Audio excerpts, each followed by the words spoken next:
Stock market లో invest చేసి మీ డబ్బులు డబుల్ చేసుకోవాలనుకుంటున్నారా? విజయవాడలో జరిగే సుందరరామిరెడ్డి గారి లైవ్ సెమినార్ కి అటెండ్ అవ్వండి. నమస్తే కళ్యాణ్ గారు. నమస్తే జయ గారు. భువనగిరి నుంచి మనకు ఒక మెయిల్ వచ్చిందండి. సౌమ్య అని మనకు మెయిల్ చేశారు. ఒకసారి కాల్ చేయమంటారు? తప్పకుండా మేడం, తప్పకుండా. యావరేజ్గా ఎన్ని మెయిల్స్ వస్తున్నాయండి? యావరేజ్గా పర్ డే మనకు వచ్చి 30-40 పైన వస్తున్నాయి. ఫిల్టర్ చేస్తున్నాం మనం టీం అంతా కూర్చొని. హలో నమస్తే అండి, నేను జయాని అందమైన జీవితం ప్రోగ్రామ్ నుంచి కాల్ చేస్తున్నాను. నమస్తే అండి, మీ మెయిల్ చూసాము. నేను డాక్టర్ గారికి చెప్పాను, నాతో పాటు డాక్టర్ కళ్యాణ్ చక్రవర్తి గారు కూడా ఉన్నారు. సౌమ్య గారు నమస్తే సార్. నమస్తే అమ్మా. ఎక్కడమ్మా? భువనగిరా? భువనగిరి నుంచి మాట్లాడుతున్నాను సార్. ఏం చేస్తుంటారు మీరు? ఏం చేస్తుంటారు? నేను హౌస్ వైఫ్ నండి. అమ్మా, మా హస్బెండ్ జాబ్ చేస్తారు, ప్రైవేట్ జాబ్ చేస్తారు. అంటే మీరు ఇక్కడ వాళ్ళేనా? Proper east Godavari sir. East Godavari, అదే అదే మీకు తెలుస్తుంది. మ్యారేజ్ అయిన తర్వాత భువనగిరిలో సెటిల్ అయ్యాము.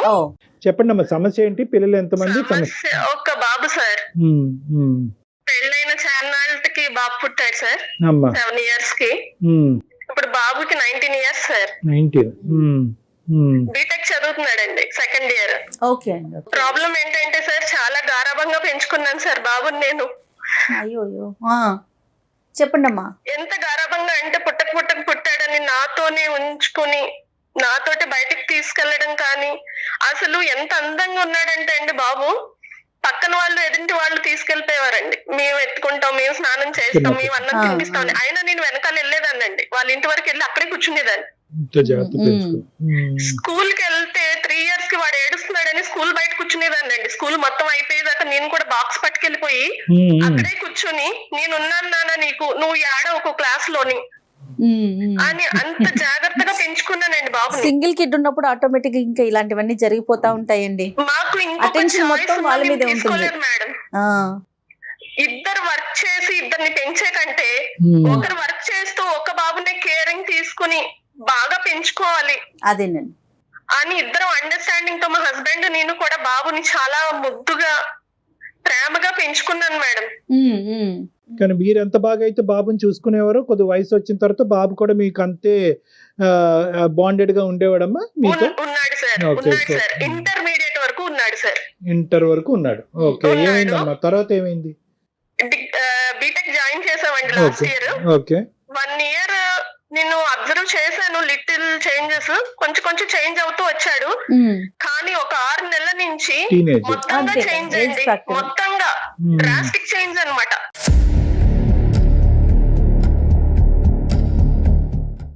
బాబుని నేను మార్నింగ్ వాకింగ్ వెళ్తుంటే నాతో పాటు డైలీ వచ్చేవాడు. తను కూర్చొని బుక్ తీసి చదువుకోవడము, తన ఆటలేవో ఆడుకునేవాడు. నేను ఒక 5 రౌండ్లు తిరిగేసి మళ్ళీ వెళ్ళిపోయేవాళ్ళం సార్. మా అపార్ట్మెంట్ పక్కనే పార్క్ ఉంటే అక్కడికి వెళ్ళేవాళ్ళం. రీసెంట్ గా ఒకసారి ఒక అమ్మాయి వచ్చిందండి పల్లికిలించుకుంటూని. తను ఎవరో తెలియదు, కూర్చుని మాట్లాడుకున్నారు. నేను అబ్జర్వ్ చేస్తున్నాను, రౌండ్స్ తిరుగుతుని అబ్జర్వ్ చేస్తుంది. అమ్మ అన్న ఇది లేదండి పిల్లాడికి.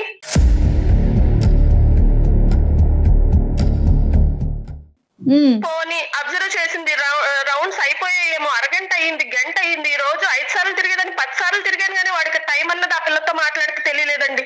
ఫస్ట్ టైం చూసారండి అమ్మాయిని? ఫస్ట్ టైం అన్నోన్ గర్ల్ అన్నమాట, అన్నోన్ పర్సన్ అమ్మాయి. అక్కడ సరే అయిపోయింది, వచ్చేసాం ఇంటికి. నేను క్వశ్చన్ చేయలేదండి, వెంటనే క్వశ్చన్ చేయడం ఎందుకు, ఏం అడగలేదు పిల్లాడిని. మీరు అడగలేదు, బాబు కూడా అమ్మాయిని తీసుకొచ్చి మీకు ఏం పరిచయం చేయలేదు, ఏం చెప్పలేదు, ఏం మాట్లాడలేదు, ఇంటికి సైలెంట్ గా వచ్చేసాం అంతే అండి. Okay okay. ఒకసారి సూపర్ మార్కెట్ కి వెళ్ళాం సార్. సూపర్ మార్కెట్ కి వెళ్తే తను అన్ని గ్రోసరీస్ తీసి ఇచ్చే నా ట్రాలీలో వేసేవాడు సార్ ప్రతిసారి. మేము ఒక లిస్ట్ రాసుకుని వెళ్తాము, నేను చదువుతూ ఉంటే తను హెల్పింగ్ అనమాట, అంత హెల్పింగ్ నేచర్ అని చెప్తున్నాను. అదేలేండి. ఒక అమ్మాయి కలిసింది సార్ ఆ సూపర్ మార్కెట్ లోని. నేను అమ్మాయిని ఫస్ట్ టైం చూడడం, అమ్మాయిని మాట్లాడుతూనే ఉన్నారు. నేను రాసుకెళ్లిన లిస్ట్ లో గ్రోసరీస్ అన్ని తీసేసుకున్నాను, బిల్లు కట్టేశాను. పిలిచానండి, వెళ్ళి మొత్తం రౌండ్ తిరిగేసి వచ్చాను. నన్ను రా వెళ్దాం ఇంకా చిన్నారా అంటే, అమ్మ నువ్వు వెళ్ళిపో నేను వస్తాను అన్నాడండి ఒక్క మాట.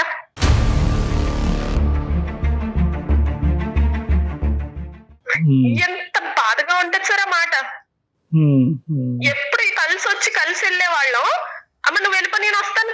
కాదమ్మా సౌమ్య గారు, మీరు ఎవరినైనా ఈ అమ్మాయి అని మామూలు సహజంగా అడుగుతాం కదా. ఎప్పుడు కూడా మీరు ఇంతకు ముందు మీ అబ్బాయి అమ్మాయిలతో మాట్లాడేటటువంటి వ్యవహారం మీరు చూడనప్పుడు, ఇది రెండో సంఘటన అయినప్పుడు కొద్దిగా మీరు అక్కడే కొద్దిగా అడిగి తెలుసుకోవాలంటే పరిచయం చేయరా ఈ అమ్మాయి నన్ను అనే విధంగా ఎవరినైనా ఈ అమ్మాయి మాట్లాడలేకపోయాను సార్. నేను ఇంటికి వచ్చేసానండి. ఇంటికి వచ్చేసాను. నేను వాడితో కలిసి భోజనం చేసేదాన్ని ప్రతిసారి.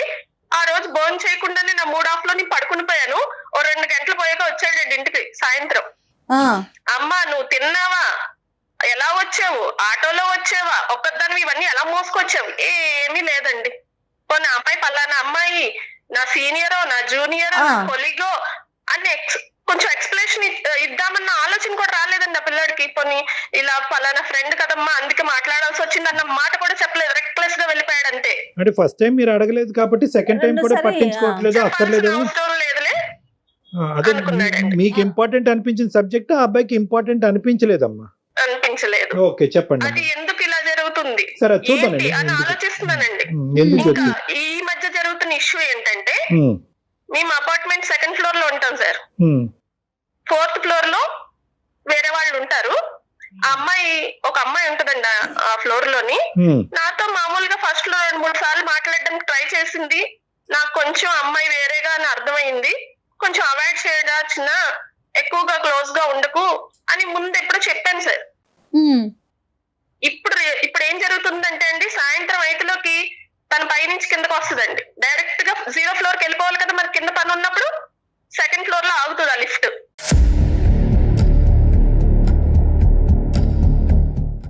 వెంటనే కాలింగ్ బెల్ కొట్టినట్టు డోర్ తీసేస్తాడు. తీసేసి ఆ లిఫ్ట్ దగ్గరికి వెళ్ళి గంటలు మాటలు ఈ ఫోన్లు వచ్చినాయండి. ఆ ఫోన్ లో పడిపోయారంటే ఇంకా జనాలకు పక్కన వాళ్ళు అంకుల్ వెళ్తున్నారా, ఆంటీ వెళ్తున్నారా, నాన్నగారు వస్తున్నారా, అమ్మ వెళ్తుందా, ఏమీ లేదండి. ఇంకా మాట్లాడతారు గంటలు. 7 అయిపోద్ది. వాళ్ళ నాన్నగారు మొన్న ఆఫీస్ నుంచి వచ్చారండి అదే లిఫ్ట్ లో. అక్కడే బయటకు వచ్చారు. తను అలా చూసుకుంటూ వస్తున్నా తనకు అర్థం అవ్వలేదండి. ఆయన అడిగే ప్రయత్నం చేశారమ్మా? అడిగారు ఆయన? అలా సీరియస్ గా ఇంట్లోకి వచ్చి నన్ను తిట్టారండి. నీ పెంపకం వల్ల అలా నాశనం అయిపోయాడు, నీ గారాబం వల్లే ఇలా తయారయ్యాడని నన్ను తిట్టారండి ఎదురు. ఏ చెడ్డ పేరు అయితే రాకూడదని నేను ఎంత జాగ్రత్తగా పెంచుకున్నానో నాకు ఇప్పుడు అదే వచ్చింది సార్. నాకు అది అసలు నిన్ను తీసుకోలేకపోతున్నాను సార్. నా మైండ్ కి హార్ట్ కి నేను మీరు కొద్దిగా మీరు ప్రాక్టికల్ గా ఆలోచించవలసిన అవసరం ఉంది. ఒక్క నిమిషం అమ్మా. మీరు ఏంటంటే మీ అబ్బాయి మీరు అనేటటువంటి వ్యవహారం బట్టి ఆలోచిస్తున్నారు, కానీ సమాజం ఏ దిక్కును పోతుంది, జనరేషన్ మధ్యన ఏర్పడినటువంటి గ్యాప్ ఏంటి, ఈ మీడియా వల్ల, సోషల్ మీడియా వల్ల పిల్లలు ఈ భిన్నంగా ఎలా ఆలోచిస్తున్నారని బ్రాడ్గా ఆలోచించట్లేదు మీరు. నెంబర్ 1 ఏంటంటే చెడ్డ పేరు తెచ్చేశాడు అనేటటువంటి భావంలోంచి ఫస్ట్ మీరు బయటకు రండి, తర్వాత మనం పరిష్కారం ఆలోచించవచ్చు. ఎందుకంటే ఇప్పటి వరకు మీ అడుగుజాడలో నడిచినటువంటి మీ అబ్బాయి ఈరోజు 3 ఆడపిల్లలతో మాట్లాడేటప్పటికి కుటుంబ పరువే తీసేశాడు, చెడ్డ పేరు తీసుకొచ్చేసాడు అనే ముద్రతో మనం ముందుకెళ్తే కనుక ఆ అబ్బాయిని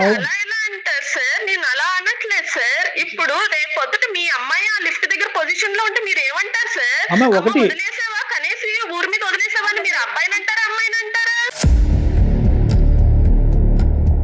ఇప్పుడు రేపు పొద్దుట అమ్మాయి తల్లిదండ్రులు మా ముఖం మీద వస్తారు సార్. నువ్వు ఇలాగే అమ్మ పెంచింది అంటారు. ఇంత బాగా పెంచిన దానికి ఏమంటారు సార్? ముఖం మీద వస్తారు సార్ నన్ను. సౌమ్య గారు, మీరు ఒక్క విషయానికే ఒక ఫైనల్ ఎండింగ్ వచ్చేస్తున్నారు. డాక్టర్ గారు ఏమంటున్నారంటే ఒకసారి మాట్లాడదాం. ఫస్ట్ ఒకటమ్మా, మీరు నేను చెప్పేది ఒకే ఒక పాయింట్. ఈరోజు మీరు ఈ టోన్లో మాట్లాడితే కనుక మేము ఈరోజు పరిష్కారం చూపెట్టలేమమ్మా. ఒకటి ఏంటంటే మీరు చాలా కామ్ డౌన్ అవ్వాలి. ఎక్కడున్నాడో మీ అబ్బాయి అలాగే ఉన్నాడు అనేటటువంటి ఆలోచనతో మాట్లాడాడు. చెడిపోయాడు, దారి తప్పిపోయాడు, కుటుంబ పరువు తీసేశాడు. లేదు, అదే మీరు ఏంటంటే 10% చూసి 100% ఊహించుకుంటున్నారు. ఇదే భావోద్రేకంతో మీరు అబ్బాయితో మాట్లాడితే పెడర్థాలు అవుతాయి, ప్రశ్నలు కాస్త అనుమానాలు అవుతాయి, గొడవలు కాస్త పెరుగుతాయి. సో ఏంటంటే ఈరోజు ఇది అనుమానాస్పదంగానో ఇంకో విధంగానో ఆ అబ్బాయి దగ్గరికి తీసుకెళ్తే కనుక ఏ ప్లాట్ఫాము ఉపయోగపడదు. మీరు ఆ విధంగా మాట్లాడకూడదు. ఏం జరిగిందనేది తెలుసుకునేటటువంటి ప్రయత్నం చేద్దాం. ఇప్పుడున్న జనరేషన్ లో అబ్బాయిదే తప్పంటారు సార్. అమ్మాయి వైపు నుంచి ఏముంది, ఏం జరిగింది అనేది సెకండరీ మాట్లాడతారు. సౌమ్య గారు అన్ని మనమే చెప్పేసుకుంటే ఇంకేముందండి? లేదు, ఒక్క నిమిషం సౌమ్య గారు. ఇక్కడ ఏంటంటే ఒక సానుకూలమైనటువంటి వాతావరణంలో ఎదిగేటటువంటి వయసులో మీ అబ్బాయి యొక్క మనసు విరక్కుండా ఏదైనా సమాధానం జరుగుతుందా అనేటటువంటి ఉద్దేశంతో నేను మాట్లాడుతున్నాను. నేను ఏంటంటే ఎప్పుడు కూడా సైకాలజీలో మీ ఇష్యూవే కాదు, ఎక్కడైనా కూడా సైకాలజీలో మేము ఒకటే పాట అంటాం, డోంట్ గెట్ జడ్జిమెంటల్ అంటాం. అంటే ఏంటంటే మనం మీరు మీ అబ్బాయిని అడగలేదు, అక్కడ ఏం జరుగుతుంది అనేటటువంటి వ్యవహారం మీరు అడగలేదు, మీ భర్త గారు అడగలేదు, మీ భర్త గారు వచ్చి మీ దగ్గరికి వచ్చి మొత్తం నీ పెంపకం వల్లే మొత్తం కొడుకు చెడిపోయాడు అనేటటువంటి ముద్ర మీ మీద వేసేటప్పటికి మీలో ఒక ఇమోషన్ వచ్చేసి మీరు ఈ విధంగా మాట్లాడుతున్నారు. Don't get judgemental. ఇది మీ కుటుంబానికి సంబంధించినటువంటి వ్యవహారం కాబట్టి, మీకు ఒకే ఒక కొడుకున్నాడు కాబట్టి, మీరు ఏదన్నా తప్పుగా అనకూడనటువంటి మాట వాడు ఎదురుగుంటా మా సమక్షంలో కానీ లేదంటే మీ ఇంట్లో కానీ మీరు అడిగితే కనుక మీరు అనేటటువంటి మాటని మళ్ళీ మీరు జీవితంలో వెనక్కి తీసుకోలేరు. కాబట్టి ఎప్పుడు ఇలాంటి ప్లాట్ఫామ్ మీద కానీ మీరు మీ పిల్లలు మాట్లాడుకునేటువంటి విధానంలో ఓపెన్ ఫ్రంట్లో మాట్లాడుకోండి. ఏం జరిగిందో తెలుసుకుందాం. ఎందుకు ముందే చెడిపోయాడు, చెడగొట్టేశాడు, పేరు పాడు చేసేసాడు, మొహం మీద ఏదో ఉమ్మేసేస్తారు, ఏదేదో మాట్లాడేస్తున్నారు మీరు. అలా కాదు. ఫస్ట్ మీ అబ్బాయిని ఇప్పటి వరకు మీరు ఒక్క ప్రశ్న కూడా అడగలేదు, వాడి దగ్గర నుంచి ఏం జరుగుతుందో తెలుసుకోలేదు.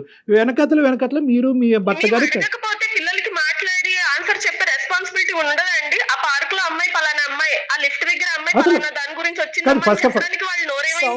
సౌమ్య గారు అలాంటి ఆలోచనే బాబుకుంటే మీరు అసలు మాకు మెయిలే చెయ్యరు కదా.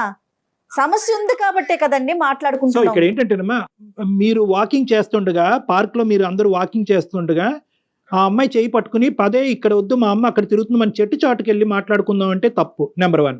నెంబర్ 2, సూపర్ మార్కెట్లో మీ అమ్మాయి ఒక అమ్మాయి కనిపించినప్పుడు ఇక్కడ కాదే వెనకతలు షెల్ఫ్ వెనకతలు వెళ్ళి మనం మాట్లాడుకుందాం అంటే తప్పు. ఓపెన్ లిఫ్ట్లో మీరు ఉన్న చాటే సెకండ్ ఫ్లోర్లో మీరు మీ అబ్బాయి మాట్లాడుతున్నప్పుడు ఇక్కడ కాదు అక్కడ ఎక్కడో గార్డెన్లోకి వెళ్ళి మాట్లాడుకుందాం అంటే తప్పు. ఎవరు లేకుండా ఇక్కడ ఏంటంటే ఒకటి మీరు గమనించవలసినటువంటి అంశం,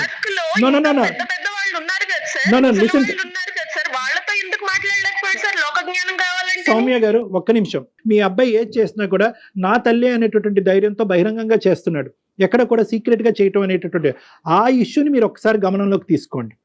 కాదు సార్, ఇప్పుడు ఒక ఇన్సిడెంట్ ఏదన్నా జరిగింది, జరగకూడదు ఏదో జరిగింది, పలానా అపార్ట్మెంట్ వాళ్ళు సెకండ్ ఫ్లోర్ లో ఏం చెప్తారు సార్? ఆ అబ్బాయి ఎంతసేపు అమ్మాయితో అక్కడ గంటలు రోజు మాట్లాడేవాడని చెప్తారా అండి? నీ ఇన్సైడ్ చూస్తారా సార్? అబ్బాయి పాజిటివ్ చూస్తారా సార్? అదే మనం ఏం చేద్దాం అంటే అమ్మా ఆ అబ్బాయితో ఒకసారి మాట్లాడొచ్చండి బాబుతో. నేను మాట్లాడతాను మేడం, నేను కలుపుతాను మేడం. కానీ అతనితో మాట్లాడేటప్పుడు మీరు కొంచెం కామ్ గా ఉండండి, ఎందుకంటే అతని భావం ఏంటో మనకు తెలియాలి కదా. అలాగే మేడం. ఆవిడ పాయింట్ కరెక్టే, కానీ అనేటటువంటిది చాలా ఇంపార్టెంట్, చాలా డెలికేట్ ఇష్యూ. నువ్వేంటమ్మా నువ్వు నాకు చెప్పేది? ఆడపిల్లతో మాట్లాడితే తప్పేంటమ్మా? ఇప్పుడు వరకు ముగ్గురితోనే మాట్లాడాను అనుకుంటున్నావా? కాదు, నేను 10 మందితో మాట్లాడానంటే ఆవిడ బతుకుండగలదా? చెప్తున్నాను. ఆవిడ ఏంటంటే జనరేషన్ పరంగా మారాలి. ఇప్పుడు ఆవిడ కాలాన్ని బట్టి ఇప్పుడు చూసింది తక్కువ, ఆవిడ ఊహించుకుంటుంది ఎక్కువ. సో ఆ ఊహకి యూజువల్ గా ఆ ఊహలోంచి అనుమానాలు వస్తాయి. ఆ ఊహ పీక్ కి వెళ్ళిపోతుంది, ఏదో జరిగితే ఏమవుతుంది అని ఆలోచిస్తున్నారు. యూజువల్ గా ఎలా ఉంటుందంటే జయ గారు, కానీ ఒక తల్లిగా ఆలోచన ఉంటుంది కదండి. ఎక్కడున్నానన్నా? ఇలా ఫ్రెండ్స్ బయటకు వచ్చినామా. ఎవరమ్మా ఫ్రెండ్? మా క్లాస్మేట్ అమ్మాయి అనుకుంటానే ఉన్నానరా. ఇంకా బయటకు వెళ్ళడం ఒకటే తక్కువ అని బయటకు కూడా వెళ్ళారనమాట. ఏమైందమ్మా? ఏదో బుక్స్ కావాలంటే స్టోర్కి వచ్చాము. ఇలా చెప్పేవా నాన్న నాకు నేను పలానా అమ్మాయితో వెళ్తున్నానని? లేదు. ఎందుకు? ఇప్పుడు నువ్వు ఎక్కడున్నావు చెప్పు. స్టోర్ అంటే ఏ స్టోరు, ఏ ఏరియా? బుక్ స్టోర్ అమ్మా. ఇప్పుడు ఏమైంది? ఇప్పుడు ఏం చెప్పాలి? ఇప్పుడు అన్ని చెప్పాలా నీకు? నేను నీతో మాట్లాడాలిరా. ఇప్పుడు నేను మాట్లాడాలి, నువ్వు పక్కకు రా. అమ్మాయిని వదిలిపెట్టి పక్కకు రా కాసేపు.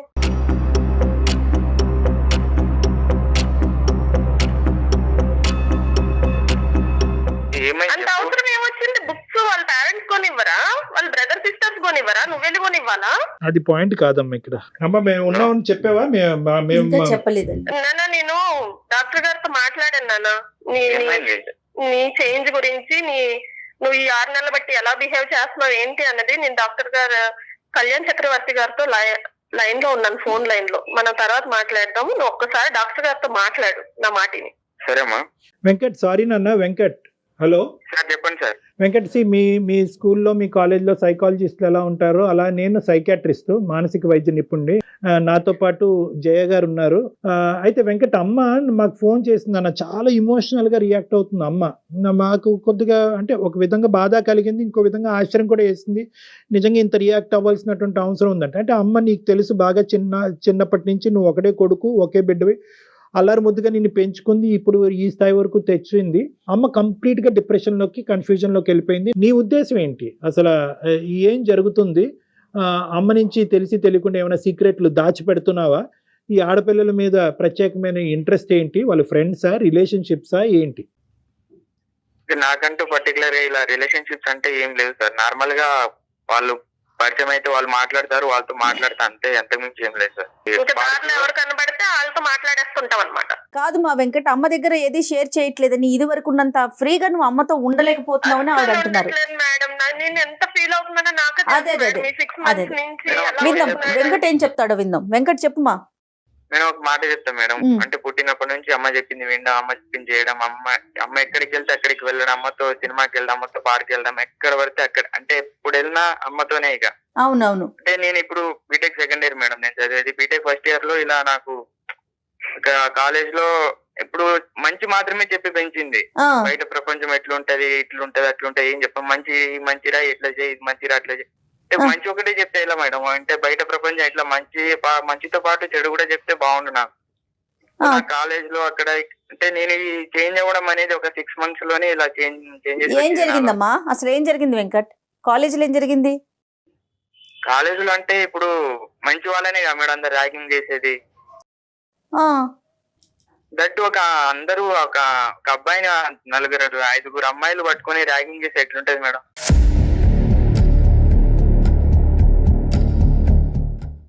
అలాంటి సిచ్యువేషన్ ట్యాంక్ బండ్ దగ్గర కూర్చొని చచ్చిపోవాలనిపించింది మేడం. అప్పుడు నేను అనుకున్నా నాలో ఒక చేంజెస్ రావాలి అని. సో నాలో చేంజెస్ రావాలి, నా ఇంత జరిగింది ఏ రోజన్నా నాకు చెప్పారేమో అడగండి మేడం. అసలు చెప్పావా వెంకట్? అడగండి మేడం. వెంకట్ నీలో అంత బాధ ఉంది, ఎందుకు అమ్మ చెప్పొచ్చు కదా, అమ్మతో షేర్ చేసుకోవచ్చు కదా మీరు. అమ్మతో చెప్తే అమ్మ ఎక్కడ బాధపడుతుంది అని చెప్పి ఇక నాలోనే చేంజెస్ రావాలి, బయట ప్రపంచం ఎట్లుంది. నేను అప్పుడు బాధపడి ఉండేదాన్ని కాదేమో మేడం, ఇప్పుడు ఈ చేంజ్ వల్ల బాధపడుతున్నాను మేడం. కాదమ్మా, చేంజెస్ రావటం అంటే ఇప్పుడు అమ్మాయిలతో గంటలు మాట్లాడుతుంతో చేంజ్ వస్తుందంటావా వెంకట్? అంటే నాలో నేనేదో తప్పుగా మాట్లాడట్లేదు, వాళ్ళు వచ్చి మాట్లాడుతున్నప్పుడు ఒక అబ్బాయి అనే మాట్లాడుకుంటే ఎట్లుంటది మేడం? నీ మాట్లాడటం వెనక అసలు పర్పస్ ఏంటి? పర్పస్ ఉన్న అమ్మాయిలు వస్తారు మాట్లాడతారు, పర్పస్ ఉందా? పర్పస్ అంటే నువ్వు పరిచయం చేసేవారా? మా అమ్మగారు పార్క్ లో తిరుగుతున్నారు అని పరిచయం చేసేవారు ఆ రోజు నాతో? గంటలు మాట్లాడేసి వెనకాల వచ్చావు కానీ సూపర్ మార్కెట్ నుంచి.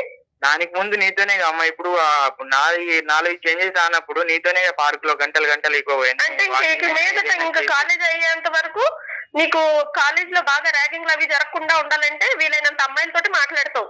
అమ్మాయిలని నేను అంటలే అమ్మా, ఫస్ట్ వాళ్ళు వచ్చి మాట్లాడుతున్నప్పుడు మాట్లాడకుండా ఎలా ఉండాలి చెప్పు?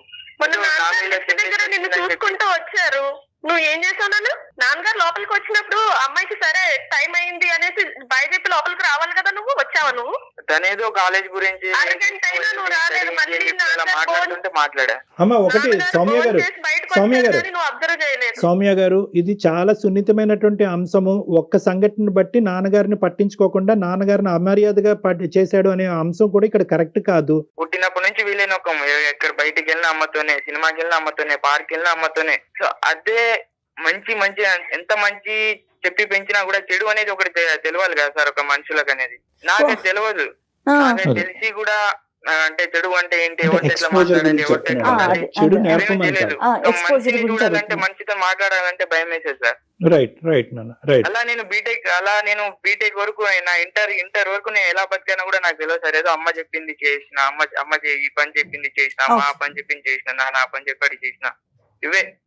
నేను బీటెక్ వెళ్ళాక నాకు అర్థమైంది సార్, నేను ఉన్న నా సిచ్యువేషన్ ఇక్కడ పనికి రాదు, నేను కొంచెం చేంజెస్ అవ్వాలి, నాకు ఇలా జరిగిన తర్వాత కూడా నేను చేంజ్ అవ్వకుంటే ఎట్లా అని చెప్పి ఆ సిచ్యువేషన్ నాలో నేనే ఉంచుకొని, నేను చేంజెస్ అయితేనే బయట ప్రపంచం ఎట్లుంటది, ఏముంటది, చెడు ఏంటి, మంచి ఏంటి అన్ని తెలుసుకోవాలని నేను ఇలా చేంజ్.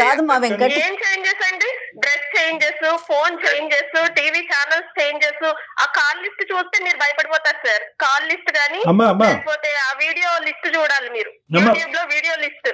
ఆన్లైన్ క్లాసెస్ అనేసి ఫోన్ ఇచ్చాము సార్. ఆన్లైన్ క్లాసెస్ చూస్తాడని ఫోన్ ఇస్తే ఆన్లైన్ క్లాసెస్ అయిపోయాక వాడు ఏం చూస్తున్నాడు అడగండి. అమ్మ ఇప్పుడు ఆ అబ్బాయి, ఒక్క నిమిషం సౌమ్య గారు, నేను ఒక మాట చెప్తాను, వింటారా? ఒక 2 నిమిషాలు మీకు ఆ ఓపిక ఉందా? చెప్పండి sir. Right, thank you very much.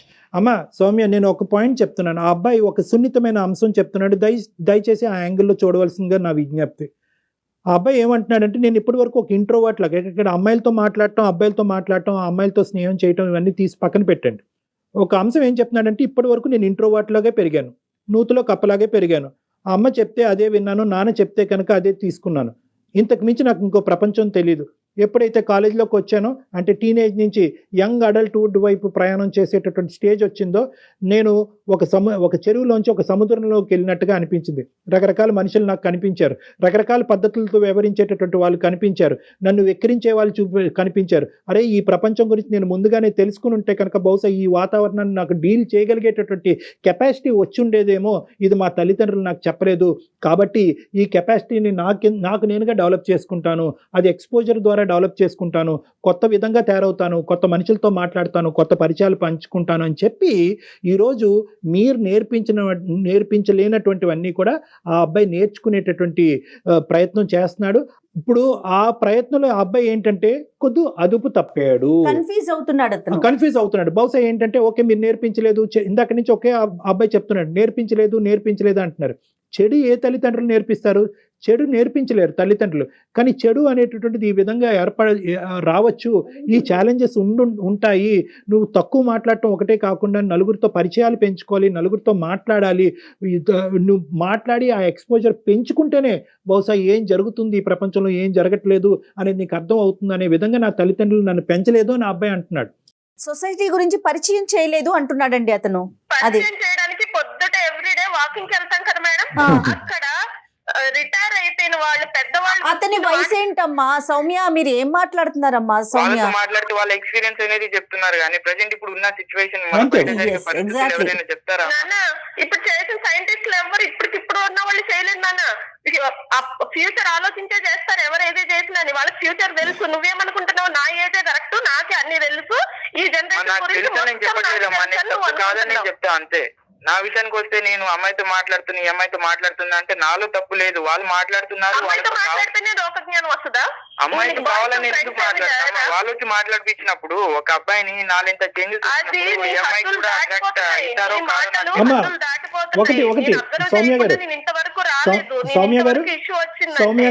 Soumya గారు ఏ మాట్లాడితే తప్ప కాదా అన్నది ఫస్ట్ మనం ఆలోచించుకోవాలి. బి హద్దు దాటుతున్నాడా అదుపు మించుతున్నాడా అనేది మాట్లాడుకోవాలి. ఇప్పుడు మాట్లాడితే మీరు ఏ సబ్జెక్ట్ గురించి మాట్లాడుతున్నారు? ఆడపిల్లలతో మాట్లాడటం తప్పు అని అంటున్నారా? ఆడపిల్లలతో పరిచయాలు పెంచుకోవటం తప్పు అని అంటున్నారా? లేదంటే పెంచుకోవచ్చు కానీ దానికి ఒక లిమిటేషన్ ఉందని అంటున్నారా? లేదా మీరు వినట్లేదు అంటే ఇక్కడ హద్దు అంటే ఏంటి? అబ్బాయికి వివరంగా మాట్లాడుకోండి, గొడవ పడకండి. మీరిద్దరు గొడవ పడటంలో ఎటువంటి అర్థం లేదు. ఎందుకంటే ఈ రోజు మీకు తెలిసి చేస్తున్నాడు, రేపొద్దున మీ కొడుకు మీకు తెలియకుండా చేయటం మొదలు పెడతాడు.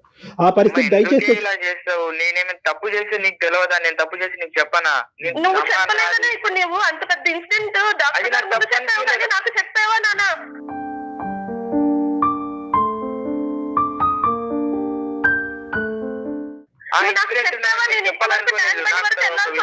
ఒకటి సౌమ్య గారు మీరు ఇలా రియాక్ట్ అవుతే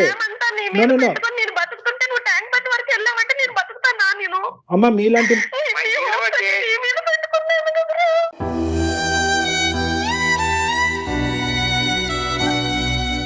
సౌమ్య గారు నాన్నగారితో మాట్లాడాలి కదా, నా సిచ్యువేషన్ ఇలా ఉంది నాన్న కాలేజ్ లో అని చెప్తే ఇక్కడ అమ్మాయా అబ్బాయి అనేటటువంటి సబ్జెక్ట్ కాదు. ఆవిడకి నొప్పించేటటువంటి అంశం ఏంటంటే నాకు పరిచయం చేయకుండా, నాకు తెలియకుండా ఆవిడ కళ్ళెదురుగుంటే కనిపిస్తుంది. ఆ అబ్బాయి ఏమనుకుంటున్నాడు? అమ్మ కళ్ళెదురుగుంటే కనిపిస్తుంది కాబట్టి నేను సీక్రెట్ గా ఏ వ్యవహారం చేయట్లేదని ఆ అబ్బాయి అనుకుంటాడు. ఈవిడేమనుకుంటుంది? నువ్వు కనిపించడం ఒకటే కాదు, నా కళ్ళతో చూడటం ఒకటే కాదు, నీ మటుకు నీకు కూడా నాకు వచ్చి చెప్పాలి. ఎందుకంటే చిన్నప్పటి నుంచి ఈవిడ అలాగే పెంచింది. ఈవిడ ప్రతిదీ ఆ అబ్బాయికి చెప్పింది, ఆ అబ్బాయి ప్రతిదీ అమ్మకి చెప్తున్నాడు. కానీ ఈ ఫస్ట్ టైం ఆ అబ్బాయి జీవితంలో ఏమనుకున్నాడంటే ఒక కొత్తగా తెలియనటువంటి ఒక కోణాన్ని నేను విశ్లేషిస్తున్నాను కాబట్టి ఈ కోణం తీసుకెళ్లి అమ్మ ముందు పెడితే కనుక అమ్మ ఈ విధంగా రియాక్ట్ అవుతుంది, అమ్మ ఎగ్జాజరేటెడ్ గా రియాక్ట్ అవుతుంది ముందుగానే ఊహించుకున్నాడు అతను కూడా. అని ఊహించుకుని ఏం చేస్తున్నాడంటే కనుక ఎక్కడికక్కడే ఆ పరిచయాలు పెంచుకుంటూ, ఆ ఫోన్ కాల్స్, ఆ మెసేజెస్, ఆ వీడియోస్ పెంచుకుంటూ, కాదనట్లేదు, ఎగ్జాజరేటెడ్ గా చేస్తున్నాడు, అధికంగా చేస్తున్నాడు, శృతి మించి చేస్తున్నాడు. అది కంట్రోల్ చేసేటటువంటి విధానం తల్లికి ఉండాలి. తల్లికి ఉండాలి అంటే కనుక ఫస్ట్ తెలుసుకునేటటువంటి ప్రయత్నం చేయాలి, ఆ వాతావరణాన్ని క్రియేట్ చేయాలి. నాన్న తప్పో ఒప్పో, కరెక్టో రాంగో ఏదైనా పర్లేదు, ఆమె మదర్, నేను ఇక్కడ కూర్చుంటా, నువ్వు ఏదన్నా చెయ్యి. ఎప్పుడైతే కనుక మనం ఊహించుకోవటం మొదలు పెడతాం, ఇమాజినేషన్కి ఎక్కువ మనం సిచ్యువేషన్ క్రియేట్ చేస్తాం. ఈ పిల్లలు చెప్పరమ్మా, అక్కడే కదా సూసైడ్లు జరిగేవి. ఈ అబ్బాయి ఈ రోజు మన ఎదురుగుంటా మాట్లాడుతున్నాడంటే మన అదృష్టవంతులు, ఆ తల్లి అదృష్టవంతురాలు కాబట్టి ఈ రోజు మాట్లాడుతున్నాడు. ఏ నుయ్యో గొయ్యో చూసుకుంటారు. 90%, 99% సూసైడ్ జరగటానికి ప్రధానమైన కారణం ఏంటంటే సరైనటువంటి సందర్భంలో, సమయంలో, అవకాశం ఉన్న చోట మాట్లాడలేకపోవటం. సార్ నేను ఒక అంత విషయం ప్రేమగా సార్, ఎందుకు వెంకట్. పెంచుకున్నాను సార్? నాతో ఏదైనా సార్ ఒక విషయం చేసుకుంటాడనే చెప్తాను కదా సార్. ఒక అమ్మ ఒక నిమిషం మాట మేడం. ఒక మాట చెప్తాను. ఉండమ్మా అమ్మ సౌమ్య, ఒక్క నిమిషం ఉండండి, బాబు ఏదో చెప్తాడంట. చెప్పునమ్మా వెంకట్, చెప్పునా? మేడం, సార్ మేడం మీకు మాట చెప్తా సార్. చెప్పమ్మా. అంటే మా పేరెంట్సే కాదు, రేపు ఎవరి పేరెంట్స్ అయినా కానీ మంచి అని ఒక అబ్బాయిని మంచి ఎంత మంచి చెప్పి పెంచినా కూడా వాడికి ఏదో ఒక రూపంలో చెడు తగులుతూనే ఉంటది కదా సార్. అవును. ప్రతి ఒక్కటి అబ్బాయి అయినా అమ్మాయి అయినా మంచి ఏంటి చెడేంటి వాళ్ళకు కళ్ళకు కట్టినట్టు ఇదిరా ఇట్లా చేస్తే మంచి చేసి ఇట్లా జరుగుతది, చెడు చేస్తే ఇట్లా జరుగుతది. ఏ పేరెంట్స్ అయినా కానీ అది చెడు అనేది ఎక్స్పీరియన్స్ ద్వారా తెలుస్తుంది, కానీ మేము ప్రత్యేకంగా చెడు అంటే చెప్పలేదు. చెప్పలేము. చూపించమని చెప్పలేదమ్మా, చెప్పండి. మంచి దారి చూపించగలను. వెంకట్, కాదమ్మా. వెంకట్. వెంకట్, సౌమ్య, ఇప్పుడు చూపెట్టక్కర్లేదమ్మా, అది ఎక్స్పోజర్ బట్టి వస్తుంది. అమ్మ నాన్నలాగే ప్రపంచం అంతా ఉంటారు అని చెప్పి పిల్లల్ని పెంచకూడదు తల్లిదండ్రులు. వెంకట్, ఇక్కడ ఒక పాయింట్ నీకు కూడా చెప్పాలి. నన్ను ఇంక ప్రతిదీ మనం అమ్మ వైపు మాట్లాడటం కాదు. అమ్మ కోరుకునేది ఒకే ఒకటి, ట్రాన్స్పరెన్సీ కోరుకుంటుంది, కమ్యూనికేషన్ కోరుకుంటుంది. ఈ రెండే అంశాలు. ఏదున్నా తప్పైనా ఒప్పైనా నాతో చెప్పమనండి, నా పక్కన కూర్చోమనండి, రోజుకి ఒక అరగంట మాట్లాడమనండి. ఆ అమ్మాయితో 2 గంటల పాటు లిఫ్ట్ దగ్గర మాట్లాడేటటువంటి నా కొడుకు ఈరోజు 10 నిమిషాలు నాతో టైం స్పెండ్ చేయట్లేదు. ఆ అమ్మాయి గురించి సబ్జెక్ట్ మాట్లాడతాడా లేదా అన్నది పక్కన పెట్టేయండి. ఇదివరకు మీ ఇద్దరు కూర్చొని మాట్లాడుకునేంత విధంగా, ఇదివరకు మీ ఇద్దరు ఇమోషన్స్ షేర్ చేసుకునేటటువంటి విధంగా ఈరోజు నా కొడుకు నాతో వ్యవహరించట్లేదు అనేది ప్రధానంగా మా అమ్మ యొక్క మనస్తాపం. అవునా కాదా? నువ్వు చెప్పు వెంకట్. అదే సార్, నేను కాదంటలేదు సార్. అమ్మ బాధపడుతుంది అంటే నాకు ఆ సిచ్యువేషన్ జరిగినప్పటి నుంచి చెప్పుకోవాలని పియలేదు సార్. మళ్ళీ అమ్మ వాళ్ళు కూడా నాకు చెప్తే బాధపడతాను అనుకోని నువ్వు వేరే దారిలో వెళ్ళిపోతున్నావు. Correct. ఇది కరెక్ట్ అమ్మా. నీ ఏజ్ నువ్వు ఏమనుకుంటున్నావు అంటే నేను డెసిషన్ తీసుకున్నాను, నాకు అన్ని తెలిసిపోయాయి అనుకుంటావు నాన్న, నీకు ఇంకా ఏం తెలియలేదు. చాలా ఉన్నతంగా మీరు బాబుని పెంచారు, అందులో ఎటువంటి డౌటే లేదు. కానీ మీరు ఇచ్చినటువంటి ప్రతి ప్రేమ, ఇచ్చినటువంటి ప్రతి అంశం, చూసేటటువంటి ప్రతి విధానం అది మీ బాధ్యత, అది మీ రెస్పాన్సిబిలిటీ. దానికి క్రెడెన్షియల్స్ అనేటటువంటి ఉండవు. మీరు ఈ విధంగా పెంచారు కాబట్టి అనుక్షణం ప్రతి అంశం బాబు ఎదిగి పెద్ద అయ్యేట, రేపొద్దున పెళ్ళి అవుతుంది, కోడలికి బాబుకి మధ్యన 1,00,000 అంశాలు ఉంటాయి. ప్రతిదీ మీకు తెలియాలా? తెలియని అవసరం లేదు. సో కొన్ని అంశాలు మీరు తెలుసుకోవడానికి ఒక అవకాశం ఉంటుంది, కొన్ని అంశాలు అవకాశం ఉండదు. సో ఇది ఫస్ట్ మీరు పెరిగేటటువంటి మీ అబ్బాయిలో చూడవలసినటువంటి ముఖ్యమైనటువంటి ఆస్పెక్ట్, అది స్వీకరించవలసినటువంటి ప్రధానమైనటువంటి అంశం. వాళ్ళకంటూ ఒక ప్రపంచం క్రియేట్ అవుతుంది. ఆ ప్రపంచంలో తప్పులు చేయకుండా చూడవలసినటువంటి బాధ్యత మందే. కానీ ప్రతి అంశం తెలుసుకునేటటువంటి ప్రయత్నంగా, అనుమానాస్పదంగా, సూక్ష్మంగా అది విశ్లేషించేటటువంటి విధంగా పిల్లల యొక్క పెంపకం జరగకూడదు. అక్కడే అవమానాలు, అపార్థాలు, ఆత్మహత్యలు, అఘాయిత్యాలు జరుగుతున్నాయి. అమ్మ చాలా డిప్రెస్డ్గా అయిపోవటానికి ఒక కారణం నువ్వు కూడా వెంకట్. అమ్మ డిప్రెస్ అవ్వకూడదు అని చెప్పి నువ్వు ఒక కథ నడిపిస్తున్నావు, కానీ నీకు తెలియకుండానే అమ్మ డిప్రెషన్లోకి వెళ్ళిపోతుంది, ఒక భావోద్రేకంలోకి వెళ్ళిపోతుంది. ఆవిడికి మింగుడు పట్టలేదు. ఆఖరికి స్ట్రైట్ ఫార్వర్డ్గా సింపుల్గా అడగవలసినటువంటి ప్రశ్నను కూడా ఈరోజు మమ్మల్ని వేదికగా వాడుకుని మిమ్మల్ని అడిగేటటువంటి ప్రయత్నం చేస్తున్నాం. థ్యాంక్ఫుల్లీ మనం ఇక్కడ సొల్యూషన్ అయితే ఖచ్చితంగా ఐడెంటిఫై చేసాం. ఇక్కడ నేను నీకు చెప్పేది ఏంటంటే వెంకట్, నువ్వేం తప్పు చేయలేదు. ప్రతి జీవితంలో ప్రతి అంశానికి పర్పస్ ఉంటుందన్న. ఒక ఆడపిల్లతో మాట్లాడినా, ఒక మొబైల్ యూజ్ చేసినా, ఒక పుస్తకం చదివినా, ఒక క్వాలిఫికేషన్ సంపాదించినా, ప్రతిదానికి ఒక పర్పస్ ఉంటుంది. కేవలం నన్ను ఇలా అవమానించారు, ఇన్సల్ట్ చేశారు కాబట్టి నాలో ఒక కొత్త వ్యక్తిత్వాన్ని చూపెడతాను, ఎవరైతే నన్ను ఇలా అవమానించారో వాళ్ళందరికీ బుద్ధి చెప్తాననేటటువంటి విధంగా కేవలం ఒక 6 నెలల్లోనే నీ వ్యక్తిత్వాన్ని విపరీతమైన స్పీడ్తో మార్చేటటువంటి ప్రయత్నంలో నువ్వు పప్పులో కాలేసేటటువంటి దానికి అవకాశం ఉంటుంది. నీ మనసులో చెడు లేకపోవచ్చు, నీది ఉన్నతమైనటువంటి మనసు ఉండొచ్చు. రేపొద్దున ఆడపిల్ల తండ్రి రావచ్చు, వాళ్ళ అన్నయ్య రావచ్చు, వాళ్ళ మామయ్య రావచ్చు. ఏరా మా అమ్మాయితో ఇంత టైం ఎందుకు స్పెండ్ చేస్తున్నావు అని చెప్పి నీ అపార్ట్మెంట్లో నీ పరువే కాకుండా మీ తల్లి అమ్మ నాన్న పరువు కూడా తీయచ్చు. అప్పుడు ఏమని చెప్తాం? సో కాబట్టి ఏంటంటే మార్పు అనేటటువంటిది ఎంత ఇంపార్టెంటో ఆ మార్పు వైపు వేసేటటువంటి అడుగు కూడా చాలా జాగ్రత్తగా వేయవలసినటువంటి అవసరం ఉంది. లాస్ట్ అండ్ ఫైనల్ నేను చెప్పేది ఏంటంటే మీరిద్దరూ ఒకే తట్టు మీదకి వచ్చి కమ్యూనికేషన్ పెంచండి, మాట్లాడుకునేటటువంటి అవకాశాలు పెంచుకోండి. యావరేజ్గా ప్రతిరోజు ఒక 1/2 అవర్ 1 అవర్ పాటు కుటుంబం అంతా మాట్లాడుకోండి. మనసులో ఏ భావం ఉన్నా కూడా ఆలోచన లేకుండా ఫ్రీగా మాట్లాడుకోండి. అనుమానం వద్దు, ప్రశ్నలు వద్దు, ఒకరినొకరు ఇబ్బంది పెట్టుకోవద్దు. ఎప్పుడు కూడా మీరు అందరూ ఒకే టీం లాగా వర్క్ చేసుకుని ఇంతకు ముందు ఎలా ఉన్నారో అదే విధంగా ముందుకెళ్ళండి. ఎటువంటి ప్రాబ్లమ్స్ ఉండవు. చక్కటి తల్లి, చక్కటి కొడుకు, నేను చూసినటువంటి చాలా కేసెస్లో చాలా చక్కటి కుటుంబం. సో మీరందరూ హ్యాపీగా ఉండాలని నేను ఏం చెప్తున్నానంటే increase your transparency, increase your communication. Okay అమ్మా సౌమ్య గారు. Thank you so much madam. Right. Solution చెప్పారు. ఇప్పుడు కాన్వర్సేషన్ లో నాకు అర్థమైందంటే మా అబ్బాయి చాలా స్పీడ్ పెంచేశాడు. మీరేమో డెడ్ స్లోగా ఉన్నారు. నేను ఇంకా అక్కడే ఉండిపోయాను. డెడ్ స్లోగా. అదే ఇందాక రాకెట్ పడవ అన్నాను కదా, అలా ఉన్నారు. డాక్టర్ గారు మంచి ఉదాహరణ చెప్పారు. రైట్ అమ్మా సౌమ్య గారు. Thank you so much madam. Thank you sir. Thank you. 1కి 2 సార్లు డాక్టర్ గారు ఏం చెప్పారో వినండి. రైట్ సౌమ్య గారు. థ్యాంక్ యూ అండి. Thank you. Bye. Thank you ma'am.